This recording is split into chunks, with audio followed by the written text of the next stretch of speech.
ചില ആൾക്കാർ സ്വന്തം ഭാര്യന്റെ മുമ്പിൽ നിന്നൊക്കെ വഷളാക്കി വിടും ഉമ്മാന. അല്ലാ, അതിന്റെ ഒക്കെ ശിക്ഷ എങ്ങനെ പറയാം?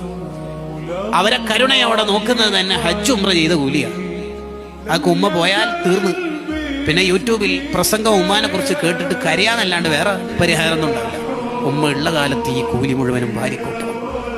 നമ്മുടെ ഉമ്മ നമ്മുടെ വീട്ടിലുണ്ടാവുക എന്ന് പറഞ്ഞാൽ അതിൻ്റെ അർത്ഥം ലോകത്തെ മുഴുവൻ ലൈറ്റും നമ്മുടെ കണ്ണിലുണ്ടെന്ന. ഉമ്മ മരിച്ചു എന്ന് പറഞ്ഞാൽ അതിൻ്റെ അർത്ഥം ഇനിയൊരു ലൈറ്റും നമ്മുടെ കണ്ണിലില്ല എന്നാണ്. വീട്ടിലെ CFL ഓഫാക്കി എന്നല്ല, സൂര്യന് അസ്തമിച്ച പോലെയാണ്. ഇനി ഒരു പ്രശ്നം ആരോടെ പറയാം? ഒരു തണുപ്പുള്ള കൈ നമ്മുടെ നെറ്റിത്തടത്തിൽ വന്നിട്ട് പേടിക്കേണ്ട മോനെ, ഉമ്മയില്ലേ മോനിക്ക്, ഇങ്ങനെ പറയാൻ ഒരാളുണ്ടാകുന്ന അത്ര കാവൽ നമുക്ക് വേറെ എവിടെ കിട്ടും? വേറെ ആരോടാ ഇത് പറയാ? പനിയൊക്കെ വന്ന കാലത്ത്, കുഞ്ഞിളം കാലത്ത് ഉമ്മ ഇടക്കിടേ വരും നമ്മുടെ അടുത്ത്. നെറ്റിയിൽ ഇങ്ങനെ കുറവുണ്ടാവാന് അന്ന് രാത്രി ഒരു തരി ഉമ്മ ഉറങ്ങിയിട്ടുണ്ടാവും.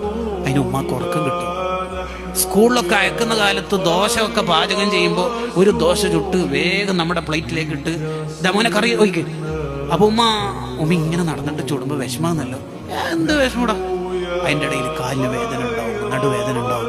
എന്നാൽ എത്ര ദോശയാണ് നമ്മളെ കൊണ്ട് തിന്നിപ്പിച്ചത് ഉമ്മ.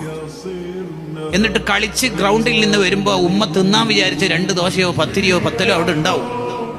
ഉമ്മ കുളിച്ച് വൃത്തിയായി അടുക്കളയൊക്കെ ഒന്ന് ശരിയാക്കി പാത്രമൊക്കെ കഴുകിയിട്ട് തിന്നാം 11:30 എന്ന് കരുതുമ്പോഴാണ് നമ്മൾ ഗ്രൗണ്ടിൽ നിന്ന് വന്നിട്ടുണ്ടാവും. ഉമ്മ എന്തെങ്കിലും തിന്നാനുണ്ടാവും.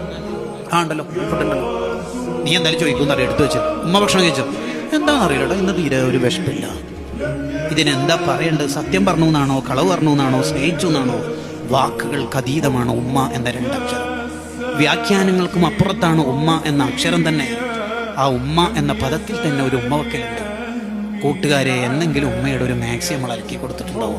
ആൺപിള്ളേരോടാ ചോദ്യം. ഉണ്ടാവോ?